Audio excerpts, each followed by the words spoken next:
오늘은 꿈꾸는 자가 오는도다 라는 제목으로 하나님 말씀을 선포하도록 하겠습니다. 원래 사무에서 이렇게 이어서 하려고 그랬는데 우리 한 주 전에 이제 우리 친구들이 참석을 한다는 그런 제보를 받고 제가 하겠습니다. 꿈꾸는 자가 오는도다.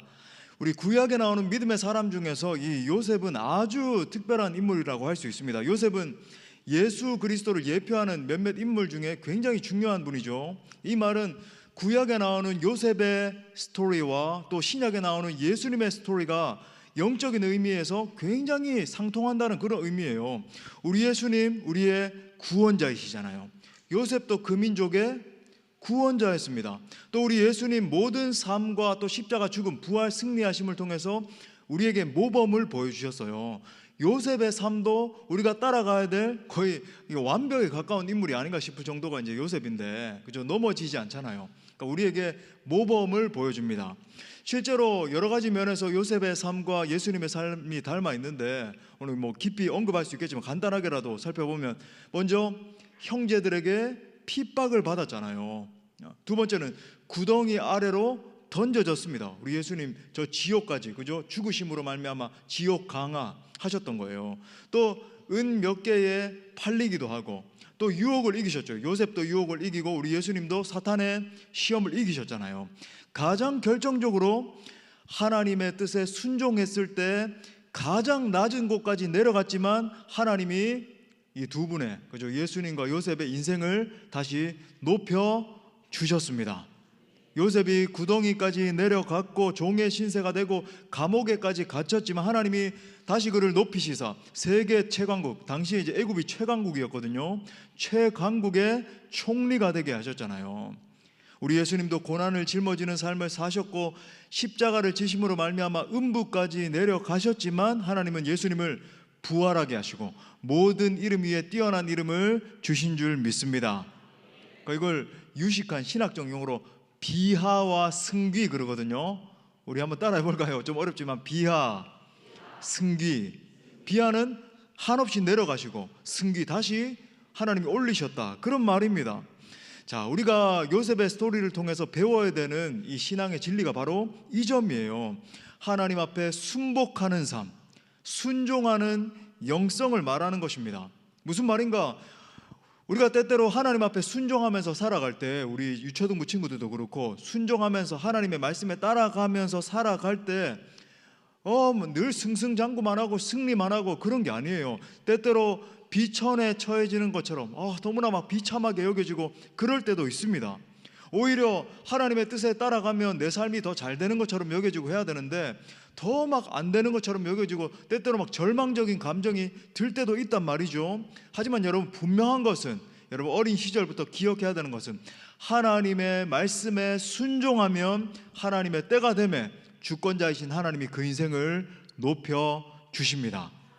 물론 높여 주신다는 것이 그냥 인간적인 세계에서 막 승승장구하고 나 잘 먹고 잘 살고 유명해지고 이런 것만 의미하는 게 아니죠.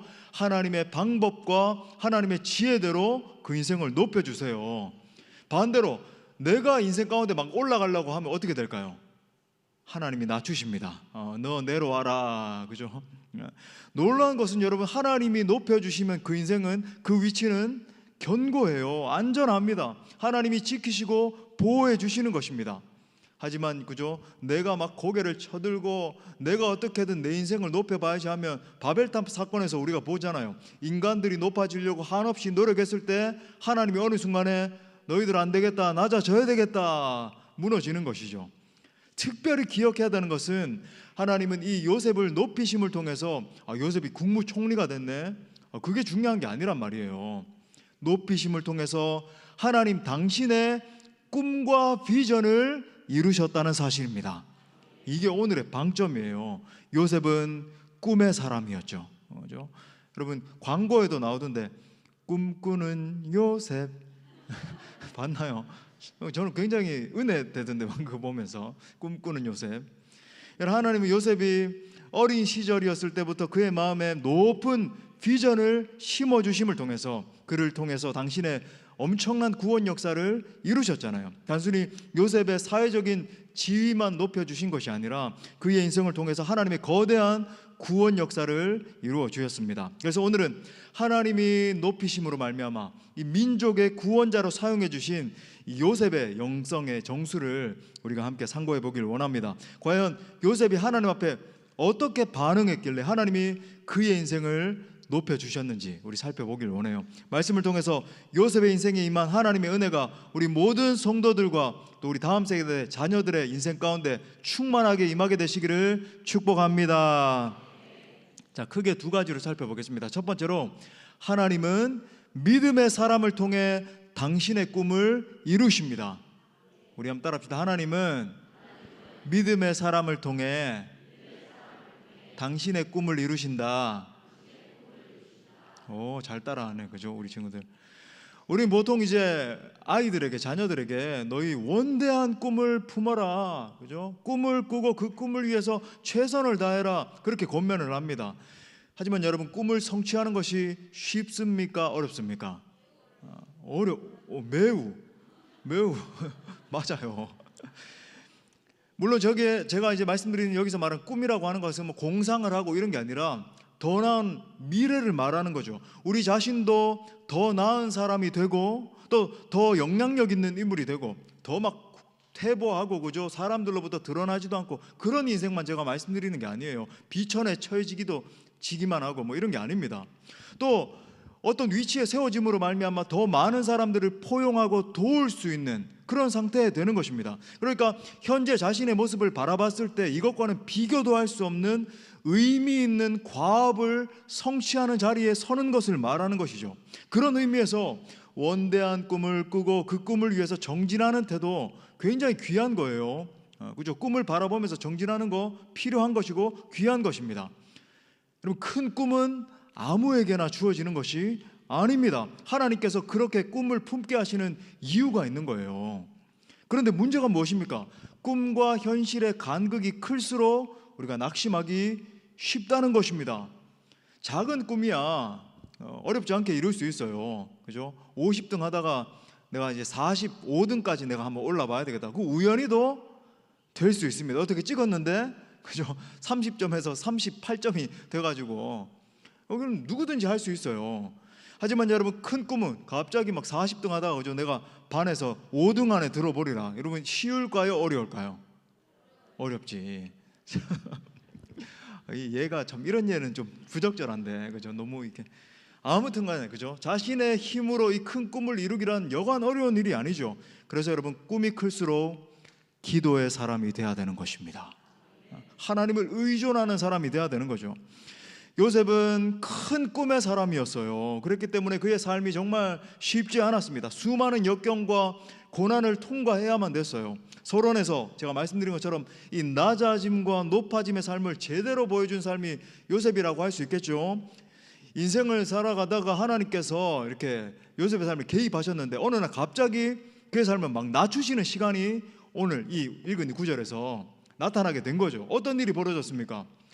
요셉의 이 유년 시절의 정서 형성이라 그럴까요? 이걸 우리가 추측할 수 있는 구절이 우리 읽지는 않았지만 바로 위 구절에 3절과 4절에서 이렇게 말하고 있어요. 요셉은 노년에 얻은 아들이므로, 야곱이, 그죠? 아버지 야곱이 노년에 얻은 아들이므로 이스라엘이, 이름이 바뀐 이름이 이스라엘이잖아요.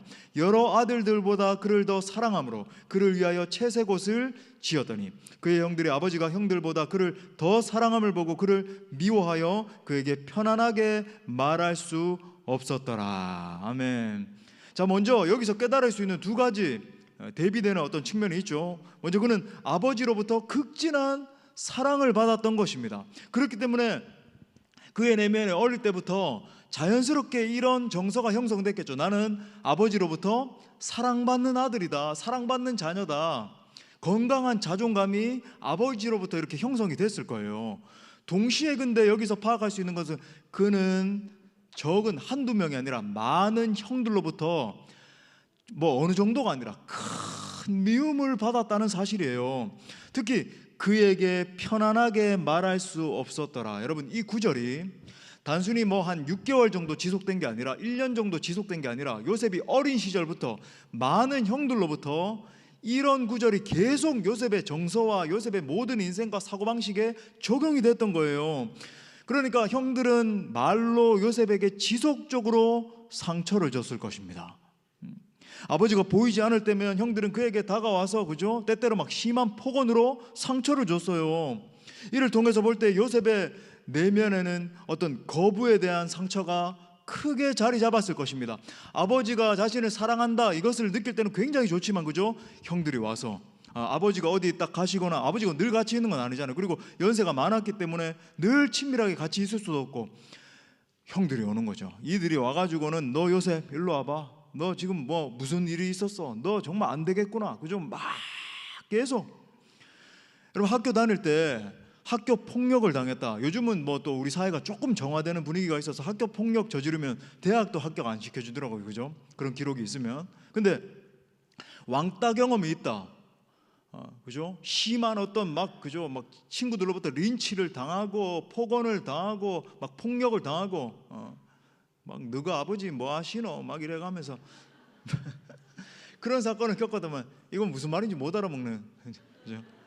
그것이 평생을 따라다니면서 이 내면의 상처로 작용하는데, 여러분 이 인생 자체가 그런 폭언을 듣고 그죠? 언어 폭력 막 실제적인 구타를 당하고 인생의 절름발이가 돼버려요. 내면이 다 무너져가지고 여러분 이 사건 때문에 평생을 그죠? 고통당하는 사람으로 살 수밖에 없는 것입니다. 자, 그런 와중에 요셉이 이제 그런 정서를 가지고 양각 어떤 그런 심리를 가지고 이제 자란 거죠. 이런 사건이 터지는 거예요. 어느 날 요셉이 이제 꿈을 꿨습니다. 자, 꿈을 꿨어요. 잘 듣고 있죠? 재밌죠, 목사님 말씀? 자, 꿈을 꿨어요. 형들의 이제 곡식단들이 자신의 단에게 절을 하는 꿈을 꾸고는 그 꿈을 이제 형들에게 말을 하는 거예요. 또 형들과 아버지와 어머니를 상징하는 해와 달과 11별이 심지어 자기에게 절하더이다 라는 사실을 아버지와 형들에게 또 이야기를 합니다. 그 꿈을 들은 형들이 어떻게 반응했습니까? 안 그래도 요셉이 너무나 싫은데 시기심, 질투심, 급기야 분노가 폭발하죠. 반면에 아버지 야곱은 그 말을 자신의 가슴에 간직해 두었더라 이렇게 기록을 하고 있잖아요. 그러니까 영적인 꿈이라는 것을 영적인 사람인 야곱이 캐치를 했던 것입니다. 이것은 그냥 단순한 꿈이 아니다, 이건 영적인 꿈이다. 자, 그 꿈을 들은 형들의 분노가 급기야 폭발해서 요셉을 죽이고자 모의하는 거예요. 동생인데 죽이려고 하는 것입니다. 자, 창세기 37장 18절부터 19절. 자, 오늘도 읽진 않았지만 이 구절 중요해요. 같이 읽겠습니다. 시작. 요셉이 그들에게 가까이 오기 전에 죽이기를 꾀하여 서로 이르되 꿈꾸는 자가 오는도다. 아멘. 자, 형들이 저 멀리서부터 요셉이 오는 것을 바라보면서 뭐라 그랬다고요? 꿈꾸는 자가 오는도다. 영어로 Here comes a dreamer. Here comes a dreamer. 여러분 이 구절이 얼마나 중요한지 요셉 인생 전체를 포괄하는, 그죠? 요셉의 인생이 어떻게 전개되고 어떻게 하나님 앞에 쓰임 받는지를 보여주는 그 구절 아닙니까? 자, 이 말의 표피적인 의미는 단순히 비아냥과 조롱과 분노가 섞여 있는 말 아니에요. 저 봐봐, 저 꿈꾸는 자 오는도다. 막 분노에 차가지고, 그죠? 우리의 경배를 받으려고 하는 저 애송이를 한번 봐봐. 내 꿈이 이루어지는지 한번 보자. 너 오늘 죽여버리겠다. 형들이 그렇게 하는 거예요. 네 꿈이 이루어지는지를 한번 보자. 내가 너를 잡아 죽이겠다. 얼마나 무서운 용어이고 얼마나 그저 비아냥과 분노와 시기심이 섞인 그런 말이었잖아요. 하지만 여러분 영적으로 볼 때 하나님은 이 말을 당신의 나라를 위해서 뒤바꾸시는 역사가 일어나죠, 그죠? 진짜 요셉의 인생 가운데 지속적으로 드러나게 되는 비전에 대한 묘사 아닙니까? 그는 실제로 하나님의 꿈에 사로잡힌 사람이었던 것입니다. 후에 그가 꿨던 꿈은 실제로 이루어지게 되었고 요셉을 통해서 하나님은 당신의 꿈을 역사 속에 드러내신 것이죠. 그런 의미에서 사랑하는 젊은이 여러분, 우리 어린이 여러분, 하나님 안에서 위대한 꿈을 꾸십시오. 하나님 나라를 위해서 여러분 위대하게 쓰임받을 꿈을 품으세요. 여러분 다시 한번 강조하지만 하나님의 관점에서 위대한 꿈은 아무나 꾸는 꿈이 아닙니다. 절대로 여러분 대부분의 사람들이 나와 같은 꿈을 꾸리라 이렇게 생각하지 마세요. 하나님 앞에서 하나님이 부어주시는 꿈은 일반 평범한 꿈이 아니에요. 위대한 꿈인 것입니다. 하나님은 당신의 원대한 비전을 성취하기 위해서 언제나 사람을 사용하시는데, 제가 빌립보서 2장 13절 강조할 때 말씀드렸죠. 하나님은 자기의 기쁘신 뜻을 이루시기 위해서 우리의 마음에 소원을 두고 행하시는 거예요. 자, 여러분, 요셉의 인생에 개입하신 하나님 보이십니까?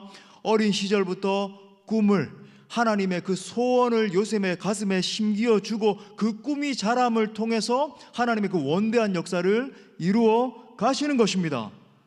그럼 언제 이루어집니까? 그분의 때에, 하나님의 방식대로, 그죠? 완전하게 그 꿈이 이루어지는 거예요. 앞에 목사님이 있잖아요. 목사님 어린 시절부터 정말 뭐 너무나 참 힘든 환경 가운데 자랐는데, 오늘 뭐 다 언급할 수 없겠지만 목사님 이렇게 생각하고 이렇게 이야기 들으면은 여러분들은 나는 우리 집은 뭐 이런데요 저런데요 다 괜찮아. 정말 여러분은 정말 평안하게 자라는 거예요. 어렵게 자랐거든요. 그게 무슨 말인지도 모르겠지만 근데 목사님은 원대한 꿈을 품으면서 자랐습니다. 어떤 꿈을 품었느냐? 전 세계와 열방 가운데 저를 보내셔서 하나님의 영광의 기치를 들게 하여 주옵소서. 놀라운 건 뭐냐면은 이 비전을 들었을 때 제가 어떤 마음이 주어졌을 때 이렇게 나눌 때가 있었거든요. 저는 항상 키핑했습니다. 이 꿈을 가지고 있고 이걸 아무한테나 말하지 않겠다. 하나님이 나를 사용하실 때 그것을 내가 선포하겠다. 근데 정말 이 사람은 영적인 사람이 아닌가 이렇게 생각되고 그런 대화가 이루어진 그런 타이밍이 되면 이야기를 했죠. 저에게 이런 비전이 있습니다. 이런 꿈이 있습니다. 근데 다수는 그 꿈을 듣고는 그냥 그래? 약간 무시하는 거예요. 그죠? 뭐 그렇구나. 네가 뭐 그런 생각을 가지고 있구나. 이렇게 생각을 하는 거예요. 그냥 흘려 듣는 것입니다. 그런데 그 꿈을 유심히 듣고는 아주 극소수의, 지금도 여러분 말씀드리면 아는 그런 영적 리더 가운데 한두 분은 이렇게 말하는 거예요. 그 꿈은 아무나 꿀 수 있는 꿈이 아니니까 그것을 간직하고 기도하면서 미래를 위해서 준비하거라. 하나님이 반드시 이루어 주실 것이다. 저는 어릴 때 들었던 그 말, 청소년기에 들었던 그 말을 간직하고 있었거든요. 놀라운 것은 하나님이 이 목사님을 준비시키시고 정말 섬세하게 인도하셔서, 많은 과정들이 있었지만 인도하셔서 그 일을 위해서 사용하고 계십니다. 그러니까 하나님은 역사하세요. 우리를 바라보시면서 섬세한 손길로 붙잡으시고 인도하시고 은혜를 베풀어 주시는 거예요. 아멘이십니까? 자, 이와 동시에 우리가 기억해야 되는 사실이 있는데, 하나님의 꿈을 간직하고 그 꿈을 성취해 나가는 것이 정말 쉬운 일이 아니라고 하는 거예요. 서두에도 말씀드렸지만 수많은 역경과 고난을 통과해야지만 하나님의 꿈을 이루는 인생을 살 수 있습니다. 자, 우리가 잘 아는 것처럼 요셉은 시기 질투를 받아서 결국 이제 죽임 당하지는 않았지만 구덩이에 던져졌잖아요. 형들이 죽이려고 구덩이를 파서 그리고 성경에 묘사가 되어 있는데 물 없는 구덩이 되어 있거든요. 여러분, 깊은 구덩이에 던져졌는데 마실 물이 없다. 어떻게 될까요? 여러분, 이 물을 단식을 하면, 그냥 금식을 하면 물이라도 마실 수 있잖아요. 근데 단식을 하면 물도 안 맞는 거거든요. 그럼 며칠 못 살아요. 질문은 나중에. 목사님이 나중에 받을게. 좋았어. 아주 좋은 태도야. 질문하려고. 여러분, 누군가 건져주는 사람이 없으면 죽는 것입니다. 또한 형들의 이 불순한 의도 때문에 건져주려고 한 것도 아니고 애굽에 팔아버리잖아요. 어떻게 됩니까? 종살이를 하는데 요셉은 그 던져진 자리에서도 정말 성실하게, 그죠? 자신의 사명을 감당함을 통해서 보디발의 집에 또 모든 집을 다스리는 사람이 돼요. 군대 장관의 집을.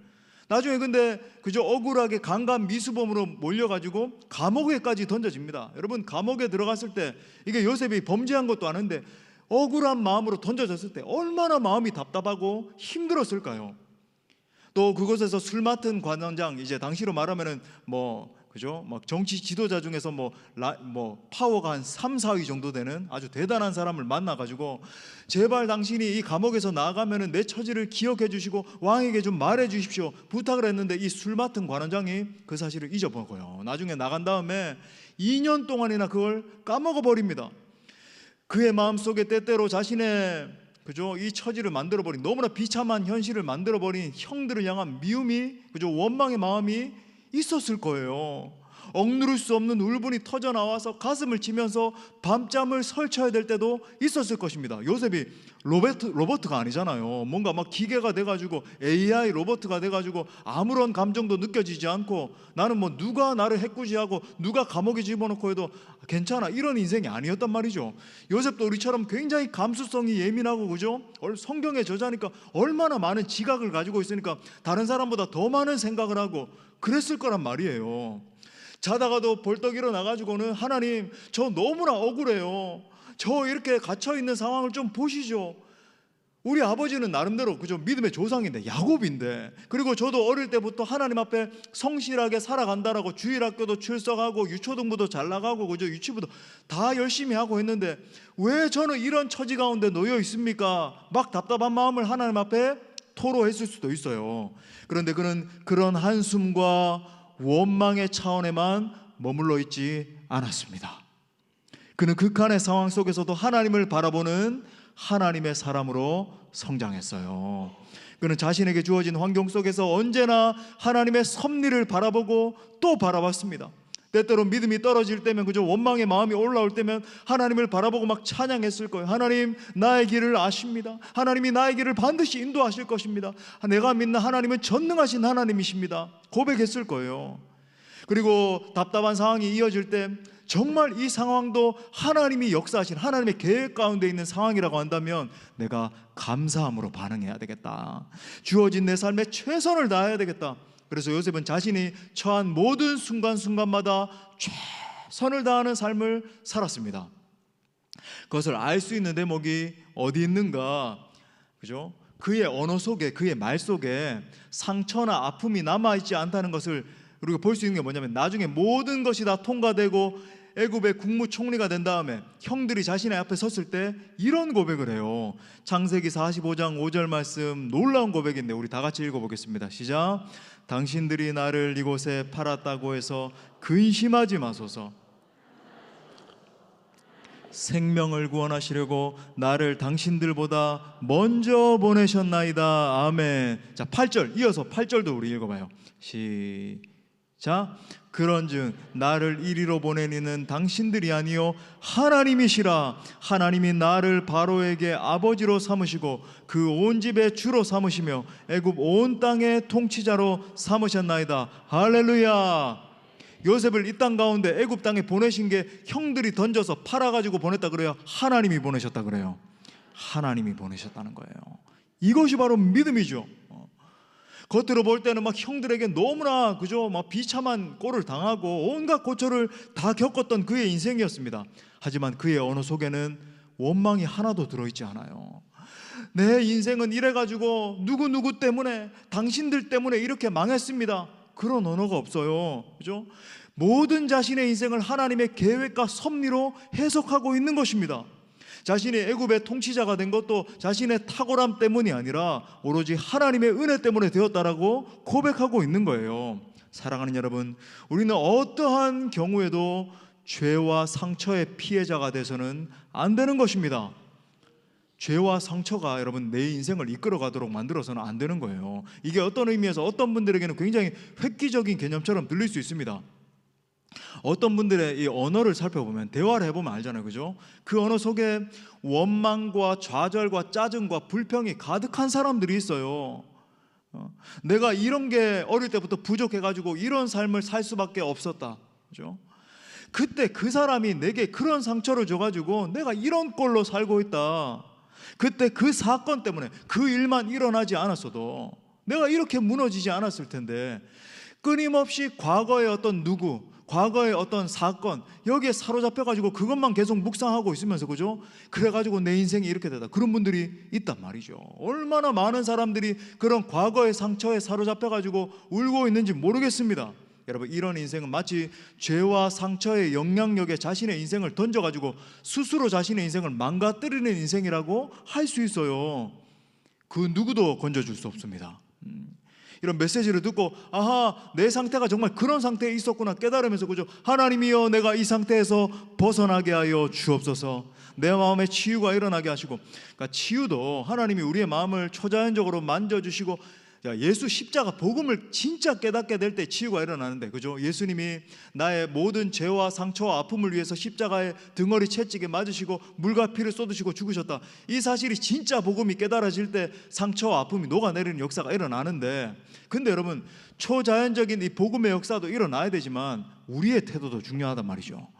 내가 계속 이 상처와 아픔 가운데, 그죠? 내가 과거에 이런 상황 가운데 있었는데 한탄만 하고 있는 자리에 있는 게 아니라, 하나님이여 그렇습니다, 내가 이제는 더 이상 과거에 매여가지고 과거 때문에 울고 있는 그런 존재가 아니라 나는 믿음의 눈을 들어 앞을 향해 나아가겠습니다. 그런 태도가 중요하단 말이에요. 반대로 여러분, 믿음의 사람은 어떻게 반응해야 될까요? 우리의 인생의 이야기를 하나님이 쓰시도록 허용해 드려야 되는 것입니다.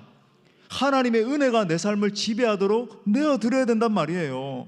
내게 이러한 역경과 고난이 있었지만 그 모든 것이 하나님의 섭리 가운데 있었던 사건이었다. 내가 이러한 어려운 환경 속에서 자란 것은 그것을 통과함으로 말미암아 많은 사람들을 이유하고 이해하고, 그죠? 치유하는 사람이 되게 하기 위한 하나님의 계획이었다. 내게 어떤 혹독한 시련이 닥쳤다고 한다면, 그죠?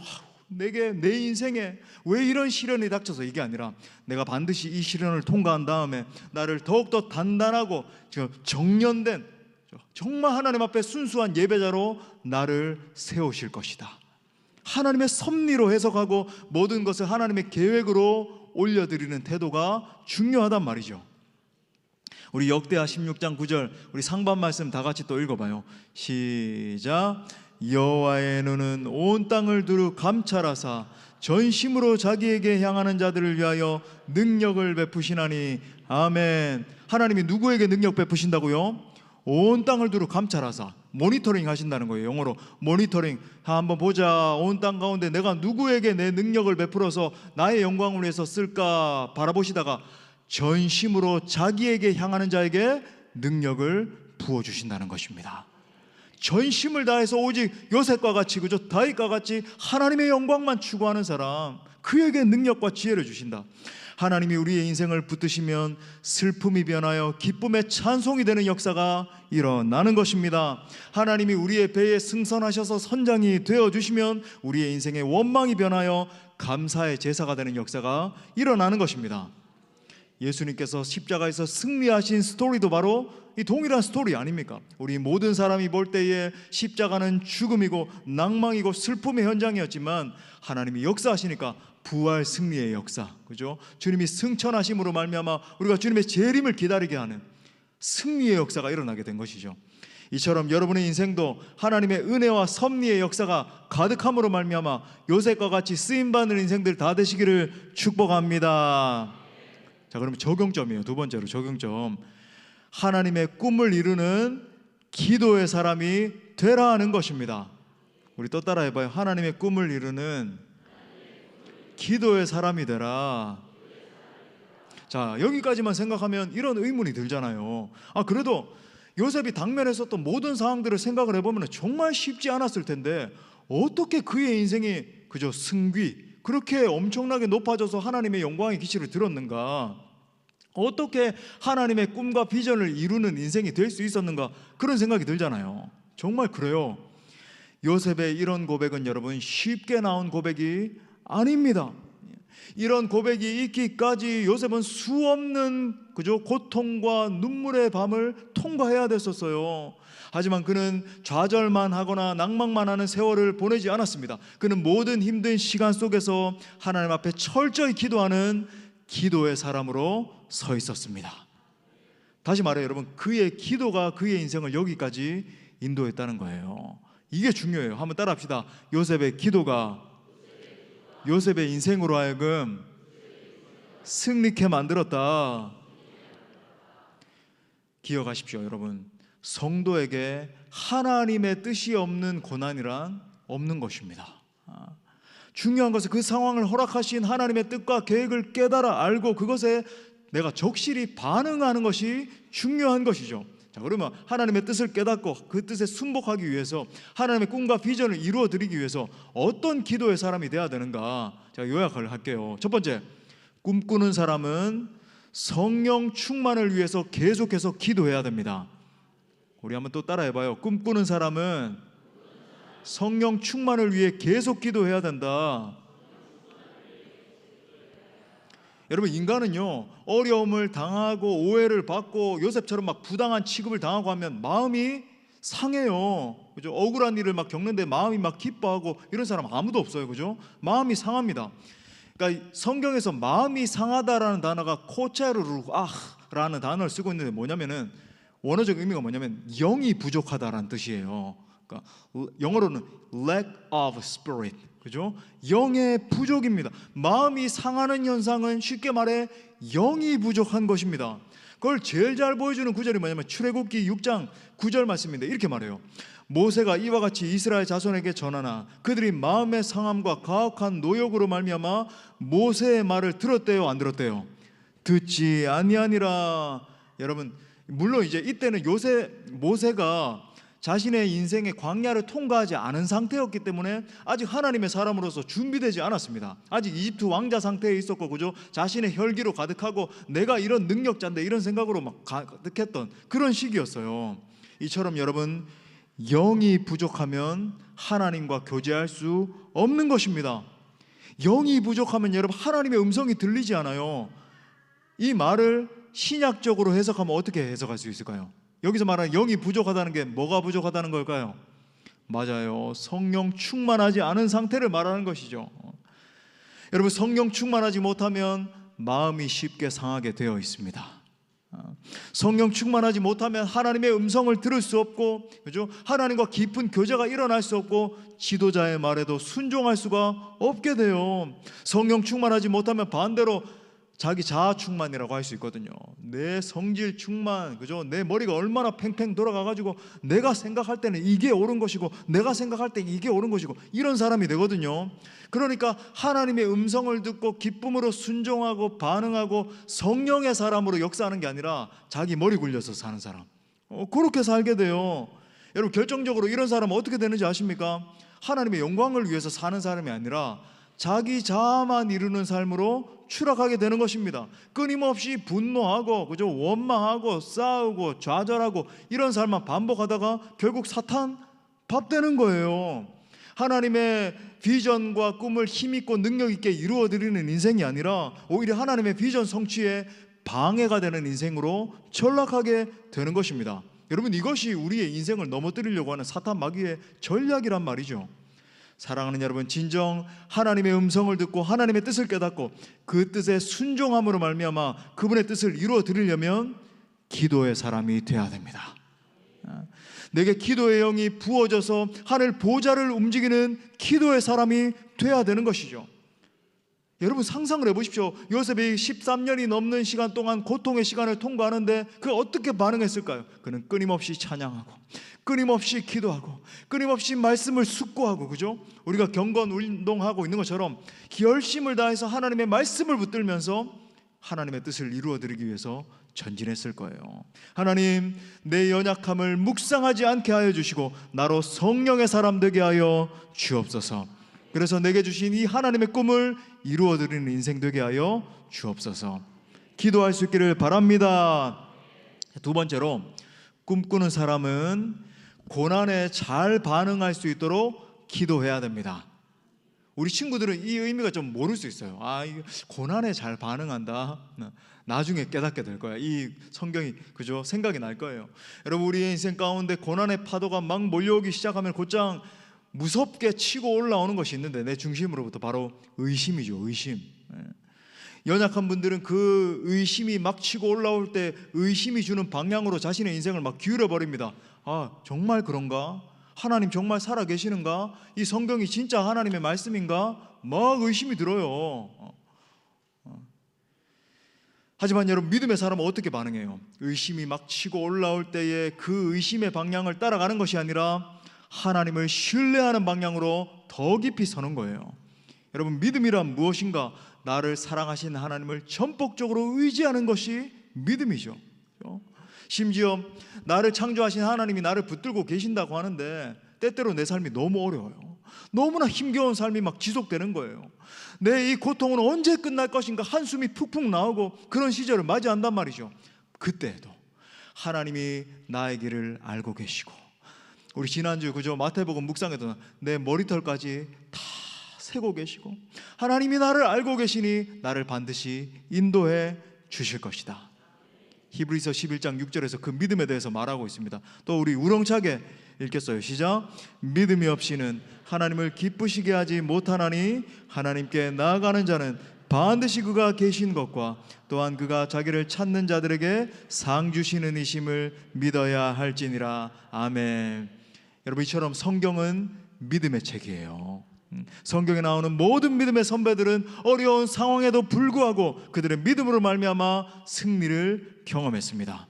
여러분, 실제로 집에 가서 요셉의 생애를 한번 읽어보세요. 얼마나 참, 요셉 스토리 읽으면 이 마지막에 가서 눈물이 안 날 수가 없어. 얼마나 감격스러운지, 그죠? 놀라운 건 뭐냐면 그의 생애가 무르익어가면 무르익어갈수록 그는 고난을 하나님의 섭리적인 관점에서 해석한다는 것입니다. 고난 가운데 긍정적으로 반응하는 거예요.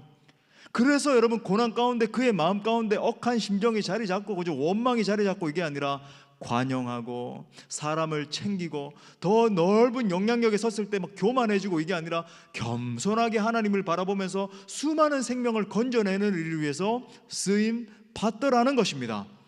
그런 의미에서 사랑하는 여러분, 고난을 스승으로 여기십시오. 고난을 통해서 지혜를 배우는 게 지혜예요.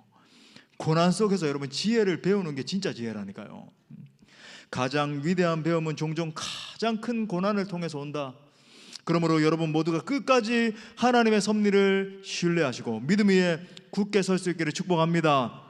마지막 세 번째로, 꿈꾸는 사람은 100% 순종할 수 있도록 기도해야 됩니다. 또 따라합시다. 꿈꾸는 사람은 100% 순종할 수 있도록 기도해야 된다. 자, 우리가 우리의 인생을 향한 하나님의 뜻을 완전히 알기까지는 많은 시간이 걸립니다. 오늘 요셉이, 그죠? 고난을 통과할 때 실제로 자기가 국무총리가 되리라. 내가 어린 시절에 이런 꿈을 꿨으니까 나는 나중에 국무총리가 되리라. 우린 보통 그렇게 생각하잖아요. 나는 의사가 될 거야. 그러니까 이렇게 해가지고 이런 대학에 가고 의사가 되고, 그럼 의사가 되고 나면 그 다음에 꿈은 뭔가요? 그건 여러분 하나님으로부터 온 꿈이 아니에요. 하나님으로부터 오는 비전과 꿈은 그런 방식으로 임하는 게 아닙니다. 나는 판사가 될 거야. 공부 열심히 해가지고, 그죠? 법대에 가가지고 시험에 합격하고 판사가 돼야지. 이런 방식으로 오는 게 아니에요. 세상 사람들은 그런 방식의 꿈을 꾸잖아요. 근데 여러분, 그게 아니라 하나님은 거룩한 방식으로 하나님의 나라 자체를 보게 하십니다. 하나님의 거대한 나라를 보게 하시면서 내가 한 번밖에 없는 인생을 하나님의 거대한 나라를 위해서 어떻게 드릴 것인가, 내 삶을 들여서 하나님의 나라가, 하나님의 정의와 하나님의 공의가 통치하는 이 나라가 세워져야 될 텐데 내 인생을 그 일을 위해서 어떻게 드릴 것인가 고민하고, 그죠? 기도하고 그렇게 나가게 하세요. 그러다 보면 인생의 어느 순간에 발견하게 되는 것입니다. 하나님이 나를 여기에 두시려고, 이 포지션에 두셔서 이 일을 하게 하시려고 어릴 때 그 꿈을 꾸게 하셨구나. 요셉의 삶이잖아요, 그죠? 나는 나중에 돼서 애굽으로 건너간 다음에 유학 가가지고 열심히 공부해가지고 애굽의 국무총리가 될 거야. 이래서 여러분 그 포지션에 간 게 아니란 말이죠. 원대한 하나님의 비전이 그의 가슴 가운데 임했을 때, 그의 삶에서 포기하지 않고 성실히 살아가면서 기도하면서 나갔을 때 하나님이 그 포지션에 두신 것입니다. 이것이 바로 하나님의 꿈과 비전이 성취되는 방식이거든요.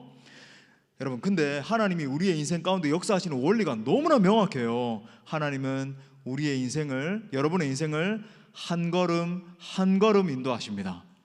제가 종종 말씀드리잖아요. 한 걸음 100걸음입니까? 아니잖아요. 한 걸음 한 걸음 주 예수. 영어로 말하면 step by step.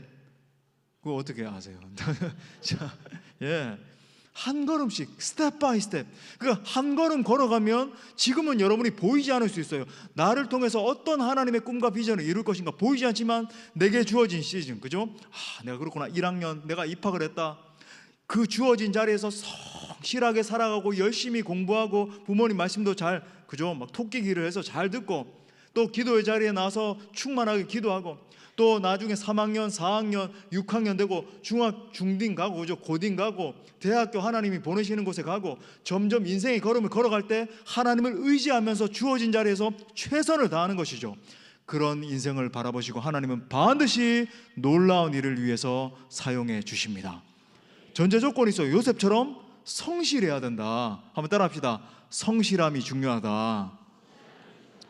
저는 정말 참 불편한 사람이 불성실한 사람이거든요. 그러니까 불성실하면 뭐도 안 되는 거예요. 자신의 삶의 자리에서 성실하게 최선을 다해서, 물론 무슨 완벽주의적으로 살라 뭐 그런 사람, 목사님도 그렇게는 못 살아요. 뭐 그저 완전 기계처럼 살아야 된다 그렇게 하라는 게 아니라 자신이 할 수 있는 에너지의 한계 내에서 최선을 다해서 살아가는 삶.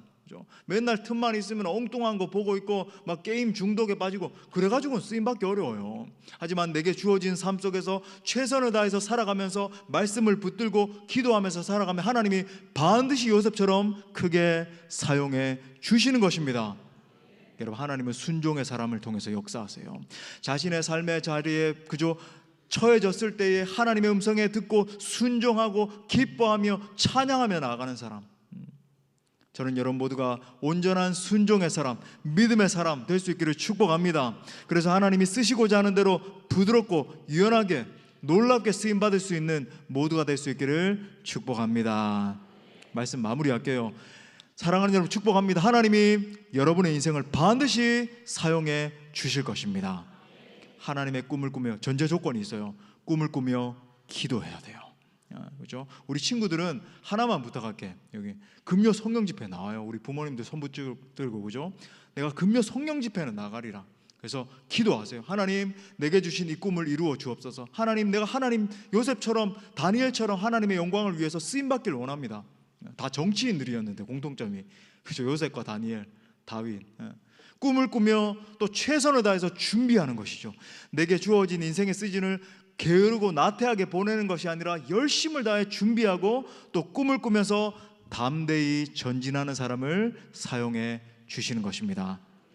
아무쪼록 요셉의 이야기가 여러분 모두의 이야기가 되시고, 요셉의 이야기가 우리 사랑하는 다음 세대 자녀들의 이야기가 됨으로 말미암아 우리 모두가 하나님 앞에 놀랍게 쓰임받게 되시기를 간절히 축원합니다. 우리 말씀을 주신 하나님께 영광의 박수 올려드리겠습니다. 우리 함께 찬양하고 기도할까요? 요셉이 이 고백했을 것 같아요. 하나님, 요셉의 고백, 내 고백 되길 원합니다. 우리 고백합시다. 내게 허락하신 시련을 통해 나의 믿음 더욱 강하게 자라나고 험한 산과 골짜기 지나는 동안 주께 더 가까이 나를 이끄시네. 내가 겪는 시험이 어렵고 힘겨 내 주님보다 크지 않아요. 내 주님보다 크지 않네.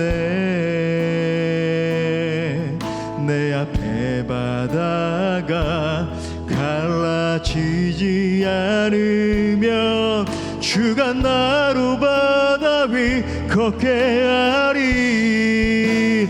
나는 믿네. 주의 능력으로 내 삶 새롭게 되리. 나는 믿네. 주의 능력으로 담대히 나가리라. 주와 함께 싸워 승리하리라.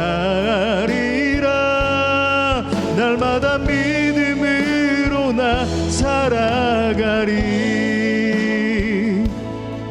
우리 요셉과 같이 고백합시다. 내게 허락하신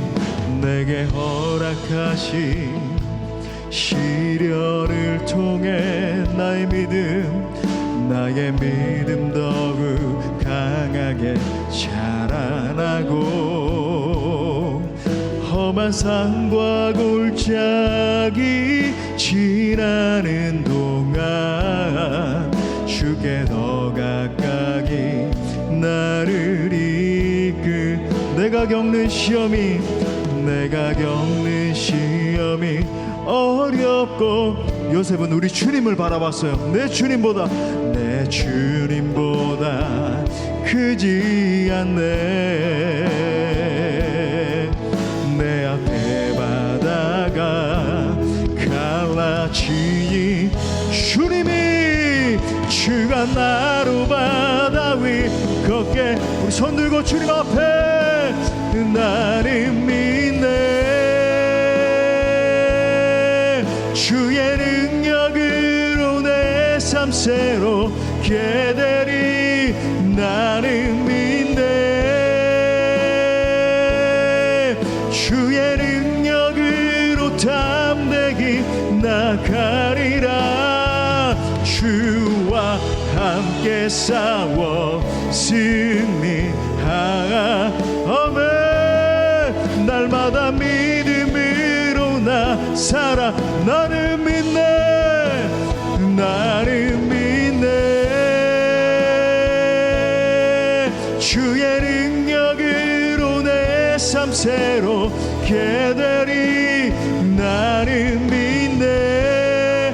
주의 능력으로 담대히 나가리라. 주와 함께 싸워 승리하. 자, 함께 날마다 믿음으로 나 살아가리. 이 시간 우리 말씀 붙들고 함께 기도합시다. 요셉과 같이 끝까지 하나님을 붙드는 믿음의 사람 되게 달라고 우리 함께 기도합시다. 어려운 상황이 계속되었어요. 답답하고 억울하고 그저 분노가 일어날 만한 그런 상황이 있었음에도 불구하고 그는 믿음의 눈을 들어 주님을 바라봤습니다. 찬양하고 그저 기도하면서 인내하면서 걸어갔어요. 우리 함께 기도할 때 살아계신 주님, 저도 요셉과 같이 끝까지 주님 붙드는 믿음의 사람 되게 하여 주옵소서. 고난과 환난의 순간에도 끝까지 주님을 노래하며 주님을 의지하는 믿음의 사람 되게 하여 주옵소서. 그래서 결국 주님께 하나님이 주신 그 놀라운 꿈과 비전을 이루어 드릴 수 있도록 주여 나를 사용하시고 주님의 꿈을 나를 통해서 이루어 주옵소서. 우리 다 함께 주님 찾고 기도합시다. 주여